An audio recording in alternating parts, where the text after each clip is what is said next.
ଏହା ଆମର ମୋ ବସ୍ ରହणीस्थଳ ଯାହାକୁ ଆମେ BQS ବୋଲି କହୁଛୁ। ଏଠାରେ ଆପଣ ଦୁଇ ପ୍ରକାର ମ୍ୟାପ୍ ଦେଖିବାକୁ ପାଇବେ। ଗୋଟିଏ ହେଉଛି ନେବରହୁଡ୍ ମ୍ୟାପ୍ ଏବଂ ଅନ୍ୟଟି ରୁଟ୍ ମ୍ୟାପ୍। ଏହା ହେଉଛି ନେବରହୁଡ୍ ମ୍ୟାପ୍। ଏହା ହେଉଛି ମ୍ୟାପ୍ ଲିଜେଣ୍ଡ ବା ବିଷୟ। ଆସନ୍ତୁ ଏଠାରୁ ଆମ ମ୍ୟାପ୍ ବୈଶିଷ୍ଟ୍ୟଗୁଡ଼ିକ ସମ୍ପର୍କରେ ଜାଣିବା। ଏହି ସିମ୍ବଲଟି ବସ୍ ଷ୍ଟପ୍ ଗୁଡ଼ିକର ଅବସ୍ଥିତି ସମ୍ପର୍କରେ ସୂଚନା ଦେଉଛି। ଏହା ଆପଣଙ୍କର ବର୍ତ୍ତମାନର ବସ୍ ଷ୍ଟପକୁ ଚିହ୍ନିତ କରୁଛି। ଗାଢ଼ ଦେଖାଯାଉଥିବା ମୋଟା ରେଖାଗୁଡ଼ିକ ହେଉଛି ବସ୍ ରୁଟ୍ ଯାହା ଆପଣଙ୍କର ବର୍ତ୍ତମାନର ବସ୍ ଷ୍ଟପ୍ ଦେଇ ଯାଉଛି। ବିଭିନ୍ନ ରଙ୍ଗରେ ଚିହ୍ନିତ ରେଖାଗୁଡ଼ିକ ହେଉଛି ବିଭିନ୍ନ ରୁଟ୍ ସମୂହ ଯାହା ଆପଣଙ୍କର ବର୍ତ୍ତମାନର ବସ୍ ଷ୍ଟପ୍ ଗୁଡ଼ିକ ଦେଇ ଯାଉଛି। ଛାଡ଼ି ଛାଡ଼ି ରହିଥିବା ରେଖାଗୁଡ଼ିକ ନିକଟସ୍ଥ ବସ୍ ଷ୍ଟପ୍ ଦେଇ ଯାଉଥିବା ରୁଟ୍ ଅଟେ ଏବଂ ଏଗୁଡ଼ିକ ପୃଥକ ରୁଟ୍ ସମୂହ ଯାହା ନିକଟସ୍ଥ ବସ୍ ଷ୍ଟପ୍ ଦେଇ ଯାଉଛି ଏବଂ ନୀଳ ରଙ୍ଗରେ ଚିହ୍ନିତ ହୋଇଛି। ଏହି QR କୋଡ୍କୁ ସ୍କାନ୍ କରି ଆପଣ ୱେବସାଇଟ୍ ଦେଖିପାରିବେ ଏବଂ ଓଡ଼ିଆ ନେଟୱାର୍କ ମାନଚିତ୍ର ଡାଉନଲୋଡ୍ କରିପାରିବେ ତଥା ନିୟମିତ ଅପଡେଟ୍ ପାଇଁ କ୍ରୁଟ୍ର ସୋସିଆଲ ମିଡିଆ ହ୍ୟାଣ୍ଡେଲ୍ ଗୁଡ଼ିକ ଦେଖିପାରିବେ। ଏବେ ଆସନ୍ତୁ ମ୍ୟାପ୍ ପଢ଼ିବାର ଉପାୟ ବୁଝିବା। ଉଦାହରଣ ସ୍ୱରୂପ ନେବରହୁଡ୍ ମ୍ୟାପ୍ AG ଛକ BQS ଉପରେ ନଜର ପକାନ୍ତୁ। ଏହା ଆପଣଙ୍କର ବର୍ତ୍ତମାନର ବସ୍ ଷ୍ଟପ୍ ସମ୍ପର୍କରେ ସୂଚନା ଦେଉଛି ଏବଂ ଆପଣଙ୍କର ବର୍ତ୍ତମାନର BQS ର ନାମ ହେଉଛି AG ଛକ। ଗାଢ଼ ରେଖାଗୁଡ଼ିକ ହେଉଛି AG ଛକ BQS ଦେଇ ଯାଉଥିବା ବସ୍ ରୁଟ୍ ସମୂହ। ରୁଟ୍ ନମ୍ବର 10, 17, 21, 26, 39, 40 AG ଛକ BQS ଦେଇ ଯାଉଛି ଯାହା ବିଭିନ୍ନ ରଙ୍ଗରେ ଚିହ୍ନିତ ହୋଇଛି। ଛାଡ଼ି ଛାଡ଼ି ରହିଥିବା ଲାଇନ୍ ଗୁଡ଼ିକ ନିକଟସ୍ଥ ବସ୍ ରହଣୀସ୍ଥଳ ଗୁଡ଼ିକ ଦେଇ ଯାଉଥିବା ବସ୍ ରୁଟ୍ ଅଟେ।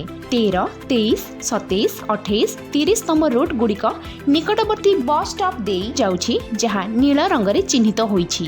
ଏହା ହେଉଛି ଆଖପାଖ ଅଞ୍ଚଳରେ ରହିଥିବା ଗୁରୁତ୍ୱପୂର୍ଣ୍ଣ ସ୍ଥାନ ସମୂହ।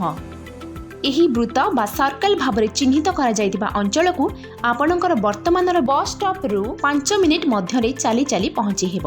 ଏହି ଅଞ୍ଚଳକୁ ଆପଣଙ୍କର ବର୍ତ୍ତମାନର ବସ୍ ଷ୍ଟପ୍ରୁ 10 ମିନିଟ୍ ମଧ୍ୟରେ ଚାଲି ଚାଲି ପହଞ୍ଚି ହେବ। ଏହା ବର୍ତ୍ତମାନର ବସ୍ ଷ୍ଟପ୍ ଦେଇ ଯାଉଥିବା ପ୍ରତ୍ୟେକଟି ରୁଟ୍ରେ ରହିଥିବା ବସ୍ ଷ୍ଟପ୍ ଗୁଡ଼ିକୁ ପ୍ରଦର୍ଶିତ କରୁଛି। ଆପଣଙ୍କ ଗନ୍ତବ୍ୟସ୍ଥଳ ନିମନ୍ତେ କେଉଁ ବସ୍ରେ ଯାତ୍ରା କରିବେ ତାହା ଜାଣିବାକୁ ଆପଣ ଏହି ତାଲିକା ଦେଖିପାରିବେ। ପ୍ୟାନେଲରେ ରହିଥିବା ବିଷୟ ସମ୍ପର୍କରେ ଆସନ୍ତୁ ଜାଣିବା। ଏହା ହେଉଛି ରୁଟ୍ ସଂଖ୍ୟା ବା ନମ୍ବର। ନିମ୍ନଲିଖିତ ହେଉଛି ରୁଟ୍ରେ ରହିଥିବା ବସ୍ ଷ୍ଟପ୍ ଗୁଡ଼ିକ। ଏହି ସିମ୍ବଲ ଆପଣଙ୍କ ବର୍ତ୍ତମାନର ବସ୍ ଷ୍ଟପ୍କୁ ପ୍ରଦର୍ଶିତ କରୁଛି। ତୀର ଚିହ୍ନ ରୁଟ୍ର ଦିଗକୁ ଦର୍ଶାଉଛି ଯାହା ହେଉଛି ବର୍ତ୍ତମାନର ବସ୍ ଷ୍ଟପ୍ ପୂର୍ବରୁ ତାଲିକାରେ ରହିଥିବା ବସ୍ ଷ୍ଟପ୍ ଗୁଡ଼ିକ ଅତିକ୍ରମ କରାଯାଇସାରିଛି।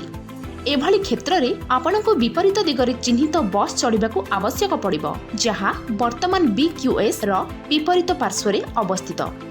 ଯଦି ଏହି ପ୍ୟାନେଲରେ ଆପଣଙ୍କର ଗନ୍ତବ୍ୟସ୍ଥଳର BQS ତାଲିକାଭୁକ୍ତ ନାହିଁ ତେବେ ଦୟାପୂର୍ବକ ନେବରହୁଡ୍ ମ୍ୟାପ୍ର ଅପର ପାର୍ଶ୍ୱରେ ରହିଥିବା ରୁଟ୍ ମ୍ୟାପ୍କୁ ଦେଖନ୍ତୁ। ଏବେ ଆସନ୍ତୁ ରୁଟ୍ ମ୍ୟାପ୍କୁ ବୁଝିବା। ପ୍ରତ୍ୟେକ ରୁଟ୍ର ଏକ ଆରମ୍ଭ ଏବଂ ଶେଷ ବସ୍ ଷ୍ଟପ୍ ରହିଛି ଯାହା କଳା ବିନ୍ଦୁ ଦ୍ୱାରା ସୂଚିତ ହୋଇଛି। ବସ୍ ଷ୍ଟପ୍ ଗୁଡ଼ିକ ଧଳା ବିନ୍ଦୁ ଭାବରେ ପ୍ରଦର୍ଶିତ ହୋଇଛି। ଗାଢ଼ ରେଖାଗୁଡ଼ିକ ବସ୍ ରୁଟ୍ର ସ୍ୱାଭାବିକ ପଥକୁ ଚିହ୍ନିତ କରୁଛି। କେତେକ ରୁଟ୍ କ୍ଷେତ୍ରରେ ଭିନ୍ନ ଡାଉନଲୋଡ୍ ଥାଇପାରେ। ଭିନ୍ନ ରହିଥିବା ରୁଟ୍ର ଅଂଶକୁ ଏକ ଛାଡ଼ି ଛାଡ଼ି ରହିଥିବା ରେଖାରେ ଚିହ୍ନିତ କରାଯାଇଛି। ବକ୍ସ ମଧ୍ୟରେ ରହିଥିବା ବସ୍ ଷ୍ଟପ୍ର ନାମ ଏକ ଜଙ୍କସନ୍କୁ ଦର୍ଶାଉଛି ଯାହା ମଧ୍ୟ ଦେଇ ଏକାଧିକ ରୁଟ୍ ଯାଉଛି। ସେହିଭଳି କେତେକ ରୁଟ୍କୁ ପରିବର୍ଦ୍ଧିତ କରାଯାଉଛି ଯାହା ଏହି ମ୍ୟାପ୍ରେ ଏକ ଛାଡ଼ି ଛାଡ଼ି ରହିଥିବା ରେଖା ମାଧ୍ୟମରେ ଚିହ୍ନିତ କରାଯାଇଛି। ଏଥିସହିତ ରୁଟ୍ ସଂଖ୍ୟା ପରେ ଇଂରାଜୀ E ଅକ୍ଷର ରହିବ। ଉଦାହରଣ ସ୍ୱରୂପ 24କୁ 24E ଭାବରେ ଲେଖାଯିବ। ଏବେ ଆସନ୍ତୁ ବୁଝିବା ଆପଣଙ୍କ ଗନ୍ତବ୍ୟସ୍ଥଳରେ ପହଞ୍ଚିବା ନିମନ୍ତେ ରୁଟ୍ ଏବଂ ଏକ୍ସଚେଞ୍ଜ ରୁଟ୍ କିପରି ଖୋଜିବା। ଉଦାହରଣ ସ୍ୱରୂପ ଜଣେ ବ୍ୟକ୍ତି ଯଦି AG ଛକରୁ ପୁରୀ ଯାତ୍ରା କରୁଛନ୍ତି ପ୍ରଥମେ ତାଙ୍କୁ ରୁଟ୍ ମ୍ୟାପ୍ର ବର୍ତ୍ତମାନର ଏବଂ ଗନ୍ତବ୍ୟସ୍ଥଳର ବସ୍ ଷ୍ଟପ୍ ଗୁଡ଼ିକ ଖୋଜିବାକୁ ହେବ। ତାହାପରେ ସେ ଉଭୟ ବସ୍ ଷ୍ଟପ୍ ଦେଇ ଯାଉଥିବା ରୁଟ୍ ଗୁଡ଼ିକ ଚିହ୍ନଟ କରିବେ। ଏଠାରେ 53, 50, 54, 51, 52 ନମ୍ବର ରୁଟ୍ ଗୁଡ଼ିକ ପୁରୀ ବସ୍ଷ୍ଟାଣ୍ଡ ଦେଇ ଯାଉଛି ଏବଂ 40, 28, 27, 30, 23, 21, 13, 26, 39 ନମ୍ବର ରୁଟ୍ ଗୁଡ଼ିକ AG ଛକ ଦେଇ ଯାଉଛି। ଏବେ ସେ ଉଭୟ ବସ୍ ଷ୍ଟପ୍ ଦେଇ ଯାଉଥିବା ରୁଟ୍ ଗୁଡ଼ିକୁ ଅନୁଧ୍ୟାନ କରି ଉଭୟ ରୁଟ୍ ମିଳିତ ହେଉଥିବା ଏକ ସମାନ ବସ୍ ଷ୍ଟପ୍ ଚିହ୍ନଟ କରିବେ। ଉଦାହରଣ ସ୍ୱରୂପ एजी छक दे जाउथिबा समस्त रूट राजमहल छकरे रूट 50 को स्पर्श करुछंती। रूट 50 पुरी बस स्टैंड रे शेष हेउछि, जहा चाहुथिबा गंतव्य स्थल रहिछि। एही सूचना सहित व्यक्ति जनक एबे एजी छकरू राजमहल छक पर्यंत एक बस रे यात्रा करि परिबे एवं रूट नंबर 50 पई बस बदलाई परिबे।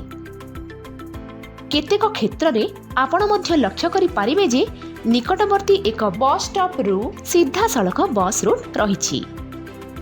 एबे आपण मो बस रा नेबरहुड मैप एवं नेटवर्क मैप विषय रे जानिले। एथर बिना कोनोसी असुविधा रे मो बस रे यात्रा करंतु एवं ठीक समय रे एवं सुविधा रे आपणक निर्धारित स्थान रे पहुंचंतु।